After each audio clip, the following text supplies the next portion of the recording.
Bam, bam, bam, bam, bam, bam, bam, bam, bam.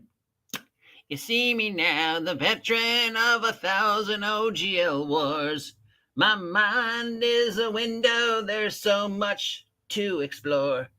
So many anticipated games for 2024. Oh, please don't let these shakes go on. Suck it. You have to listen to me singing, you nerds. What's up, boys and girls, ladies and gentlemen, dogs and cats, and all the fish in the ocean? It is I, your singing guide to all the tabletop role-playing game news, weather, and general internet nonsense that is the one and only OGGM, at a lovely sunny Friday morning here at Site B at 8:42 in the morning on this, the 17th day of November, 2023. The holiday season is upon us.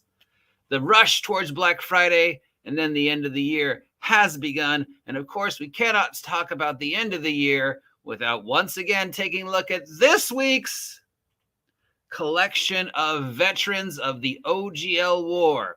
Who has stepped up to fulfill the promises they made at the beginning of this year, and who has fallen victim to the apathy of why bother competing with Wizards of the Coast. So we now typically sort of have a list of the most anticipated tabletop role-playing games of the year. Well, at least, I don't know if the most anticipated mainstream tabletop role-playing games of the year anyways.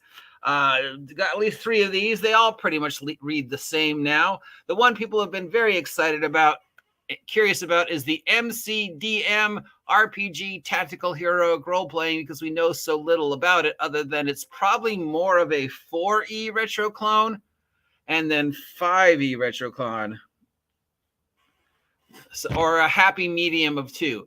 The disappointment, of course, is how many of these are now just, pandering to the 5e crowd. We've got Tales from the Valiant, and we've got Level Up 5e from our friends over at EN World.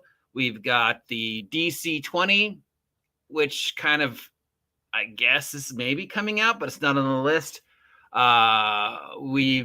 There's a couple other ones that are just, jumping on the 5e bandwagon or trying to make their own version of 5e. At least Kobold has made the Black Flag reference document available for free. So if you want to continue to make stuff under the OGL/ORC/ whatever legal magic mumbo jumbo that will allow you to publish stuff, whether it be 5th edition stuff, 4th edition, 3rd edition, 2nd edition, just uses a D20. There's a couple words in my document that might be related to D&D, so I want to be sure Wizards doesn't send the Pinkertons after me. That's available. And the Black Flag reference document is written in such a way that it is not only protected by the mysterious ORC, referencing the previous video I did today, but also protected under the 5.51 SRD that Wizards put their current Creative Commons under, because as we all know, they put it under the wrong one. Oh, Wizards. It's almost to the point where I feel bad for you. Almost. You're nonstop stupidity.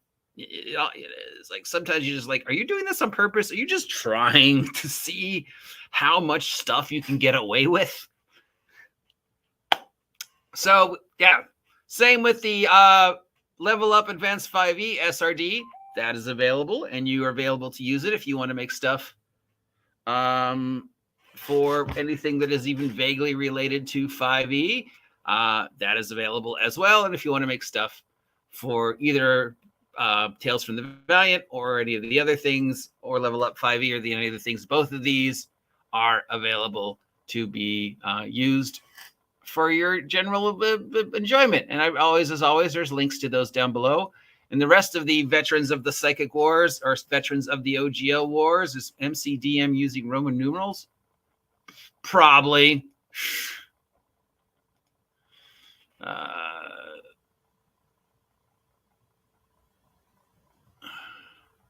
Anyways, that is available now. The link to the Kickstarter, which goes live in 19 days for the MCDM RPG. A lot of positive press around this. It is definitely on the list. So we do have a list. A couple different sites have put the list up. None of them have made the list available that I could just copy and paste. So I just got to go through the list here and sort of paste it together. So obviously the number one most anticipated tabletop role-playing game of 2024 that isn't made by Wizards of the Coast is Daggerheart. Daggerheart from Critical Role / Darrington Press, my neighbors in Calabasas, number one. There's so much anticipation for Daggerheart. We talk about Daggerheart every Thursday, so there's never really reason for me to rehash it. It's for all of these companies, it's just a matter of when do you release your product. We discussed this last week. There's two ways to go about it.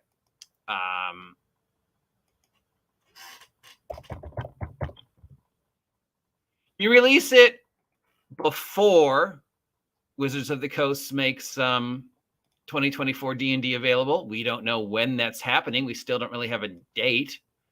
We're assuming it's going to be January or February, but who knows? They might wait longer. I don't know. It's Wizards of the Coast. Nothing they do makes sense. Technically, they're still playtesting it. We know that's bullshit, but technically, they're still playtesting it. Do you put product out before that in the hopes of grabbing the excitement towards D&D 2024 and redirecting it towards your product in the hope that if you can catch that spark before Wizards gobbles it up, people are going to be like, well, these guys got theirs out first, so I've already invested? Or do you wait till after? Do you play, the long game? Do you see how well or how poorly Wizards of the Coast 2024 D&D is doing? And then do you release after? And then how long after do you release it, depending upon how much impact you can think in taking the negative reactions, the negative commentary, and redirecting it towards your product so people go, fuck you, Wizards, I'm buying that. So with that in mind, number one, of course, being Daggerheart, which we talk about every Thursday. And then it's just a hodgepodge of what each individual person thinks is number two in no specific order. For some reason, Starfinder 2 is on the list, even though Starfinder 2 is technically not scheduled for 2024 at this point in time. But the playtest should start sometime in 2023. So people are like, I'm anticipating Starfinder 2. Even though Paizo is releasing Starfinder 1 Remastered, which means, you could buy Starfinder 1 Remastered now, or you could wait till next year for Starfinder 2. I'd wait for next year, just because Starfinder 1 is fine. You don't need a remaster. Yeah, just wait for next year. Or don't buy it at all, because Starfinder 1 is perfect the way it is. Then, of course, we have Tales from the Valiant from Kobold Press. That's on the list as one of the most anticipated. Probably the number one contender to grab the 5e energy and take it forward with it. Everybody, I think, pretty much agrees that they have handled 5e better than Wizards of the Coast has handled 5e. If any company was to take 5e off of Wizards of the Coast hands, most people think Kobold would do the best job with it for continuing the good stuff that 5e is and slicing away the bad stuff consistently. Kobold Press 5e product rates in the top 5, top 2, top 1, constantly winning awards, constantly getting good press. So, that's that's like number 3 on the list. And then we have all the IP games that are coming out. We've got Blizzard has finally announced a Diablo tabletop role-playing game, thus the Diablo artwork in the back. The only problem is it's mostly based upon the Diablo 4 storyline as opposed to the most popular Diablo 2 storyline. I think if you are a Diablo fan, most of us agree Diablo 2 was the best version, had the best story, had the most replay. I replayed Diablo 2 storyline from start to finish consistently, every version of every class. I must have been playing it for years. Diablo 3, once I finished the story and started doing the monthly thing, I was like, okay, I found a class that works. There's no reason for me to change my build. And I just regularly played the same 2 builds every season. Every season, I found the 2 builds that worked for me, that were the most successful for the way I played. And for the year or so, or 2 years that I played the Diablo 3 seasonal, I was like, boring. Yeah. What are we playing? I'm zombie bear shaman with exploding chicken, or Ice Wizard. It was always the same build. And Diablo 4, I played through it twice using the freebie that Blizzard gave me, and I was bored. Even with the necromancer, having my skeletons do all the work was kind of funny, but it was just like, I'm bored. I don't care. So I think it is far too late for a Diablo role-playing game. Far too late. There's also an Assassin's Creed role-playing game, and I think that's the same thing. It's too late. Plus, Assassin's Creed video game is all built very specifically around one individual. And the world is kind of, the whole timeline is built around how the timeline affects these singular individuals. So whether you choose to play one of the good guys or one of the bad guys, how do you take a single player role-playing game, video game, convert it to a multiplayer world while not losing the uniqueness of the Assassin's Creed storyline? Plus, it's too late. So, and just converting video game IPs to tabletop role-playing games is difficult. I can't think of any that have been successful. But we'll see. Everybody's like, okay, Diablo role-playing game. Is it going to have tables to generate the weird treasure? Because that's always the main thing about Diablo. Is like, hey, a swarm of flies. Why were they carrying a ladder? How are they carrying a ladder? Why do they have armor? How are they carrying it? And then this armor's got like 3 different things. So we're hoping it will have that. Assassin's Creed, I guess people are wanting to know, well, the main thing about Assassin's Creed is climbing up to something really tall, jumping off of it, landing in a teeny 1x1 box of hay and getting up and going, I'm fine. Are you got rules for that? We also have the Final Fantasy tabletop role-playing game coming out in 2024, which again, way too late. Also, it's not based upon Final Fantasy. It's based upon the Final Fantasy Tactics series, specifically one Final Fantasy Tactics series. I think it's 6. I don't want to misquote, so Final Fantasy RPG 2024.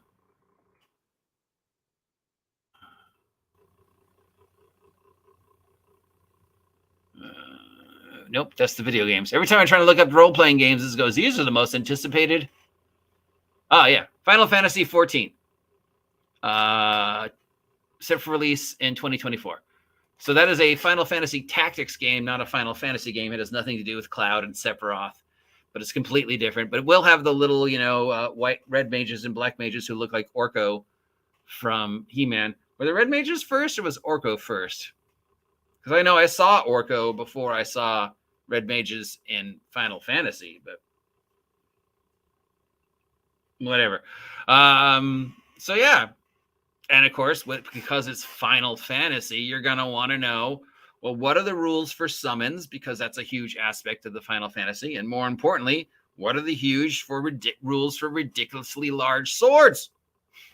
Because that's another video game franchise that is getting turned to a tabletop role-playing game. And again, it's the same thing. Too late. And converting video game to tabletop role-playing game never really works. But it's on the list. In fact, most of the anticipated tabletop role-playing games for 2024 are based upon existing IPs. There's a Gloomhaven tabletop role-playing game coming out, which, I guess you allow you to use your Gloomhaven figures and maps again. Does Gloomhaven, the board game, convert to Gloomhaven, the tabletop role-playing game? Do you want to play through a Gloomhaven tabletop role-playing game world? Do you have the board games? Do you know what Gloomhaven is? Is there a market? I mean, Gloomhaven is still relatively fresh, but again, it still feels like it's too late, especially going into the 2024 market. We've got the Brandon Sanderson tabletop role-playing game coming out based on his Starlight or Birthlight or whatever it's called. And I am halfway through trying to finish Steelheart by Brandon Sanderson, and it is such a literary slog. On the bright side, with like 5 words in, I'm asleep because it is just so much word. Just, oh my God, it's so hard to... It just literally exhausts me. So does the excessive Brandon Sanderson writing style convert to a tabletop role-playing game? And do you want to play in the world of Brandon Sanderson? Mm-hmm. Then we got some of the other ones, but again, all the mainstream ones that I'm pandering to are all based upon IPs. The only one that appears to be original and unique is the Matt Colville level and the Kobold Press. Kobold Press has a built-in world. They're still Level Up 5e, which is consistently putting stuff out. They're my Chad Gable, as I always say every week. They're my people's champion. They're the ones that could have been good, but they're consistently well, you're only a mid-carder. You're only ever going to be a mid-carder, but the amount of work you do on the mid-card is always excellent. Whatever mid-card title you get, Level Up 5e, you deserve it because you just do the work, but you're never going to be a Roman Reigns, right? You're never going to be a John Cena. You're never going to be a D&D 5e. But, so, yeah, I wouldn't put Level Up 5e on the list. And then we have the OGL, the OSR. Other than AC, Adventurer, Conqueror, King 2, what are the most anticipated tabletop role-playing games coming out of us? Because, for the non-mainstreamers, we're all looking at the indie market and going, wow, that's either a great idea or wow, that's dumb. And we're looking at the stuff like Adventurer, Conquerors, King and the other OGL, OSR, D20 stuff to going, what are we most excited about in 2024? What's the most anticipated games coming out from the other side besides Adventurer, Conqueror, King 2022? Because there's a lot of anticipation about that one. I hope it doesn't let people down. But other than that, I haven't heard anybody mention any specific game they're excited about in 2024. There's a lot of excitement for the stuff Troll Lords Games is putting out from the Gary Gygax collection. Now that they put out Castle Zaggy. Thank you once again, Troll Lords Games, for my copy of Castle Zaggy. I greatly appreciate it. And Adventure, but what else? There's nothing really that I'm seeing that is exciting people. We've got some exciting stuff coming out from Free League and Modifius, of course, and a couple of the other ones. But it's really, again, who is going to be the D&D also ran? A lot of people are saying, my game's the D&D killer. And it's like, the only one that can possibly be a D&D killer is Daggerheart. And that's only if Mercer plays things the way the scenario should be played. And there's still that possibility that they could be like, nope, we're staying loyal to Wizards. That nine sum figure they gave us was enough for us to go, yeah, our fans will follow us no matter what we do. But will they? I mean, if you watch my videos about Darrington Press every Thursday, you can see my opinion of their experiments. Most of their experiments are failing. Okay? I think it's safe to say Candle Obscura is not the success they thought it would be.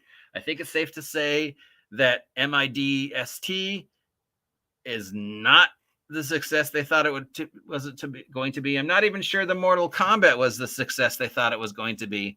So when I think it's clear to say that when they branch away from their niche, they fall short. So really, it's, do you take campaign 3, campaign 4 into Daggerheart? And if you do, then the critters will follow, because they're continuing the story that people are in love with, in the world that people are in love with, doing with the players and character types that people love. And that built-in fan base will watch that built-in production, and they don't care about the product line. So if campaign 4 switches over to Daggerheart, then Daggerheart sales will skyrocket, and all the other numbers that Wizards of the Coast depends upon from critters will get towards Daggerheart. So I think that's why it's on everybody's number 2 list. And if there's anything that's going to be a D&D killer, it's probably Daggerheart. If there's anything that's going to be a 5e killer, like specifically for the 5e fans, like who's going to be able to make a better 5e than Wizards of the Coast, it's probably Tales of the Valiant. You know, the other 5e clones are like, eh. I mean, there's really only one. Because the other two, like, where's 7D20? Where's DC20? Yeah, I don't see either of those. So, yeah, right now it's either Level Up or Tales from the Valiant. And if I have to vote for one of those, it's Tales from the Valiant. Tales from the Valiant is going to be your 5e killer, if anything is. And finally, it's just, what are you doing, Matt Colville? When are we going to see? And as for the other ones, all the video game inspired ones, if they sell at all, I'm pretty sure they're just going to end up gathering dust on people's shelves. You know, I mean, I could be wrong. I think there's some excitement for the Diablo one, but other than that, I don't know. What are your thoughts out there, ladies and gentlemen? There's 3 of you watching this, so what do you think? Are you a veteran of the OGL war? Are you tired of these shakes going on? Do you want this to be over? Would you like me to talk about something else on Fridays? Because Lord knows I do. Meanwhile, look at all the free press I'm giving you guys. How about tossing me some support? Huh? Daggerheart? Huh? Diablo 4? Huh? A free t-shirt. Come on, anything. Support the OGGM. The holidays are coming up, and I need to feed Steve. So if you haven't subscribed yet, please subscribe. Check out my merch. We're doing a Black Friday sale on Wretched, so all my stuff is marked down. It's a great chance to jump into the world of Wretched Vigilantes. We'll talk about that later today. Till next time, I'm the OGGM asking you to stay safe because it's supposed to rain. It is going to rain because I can feel a headache coming on. Oh, please.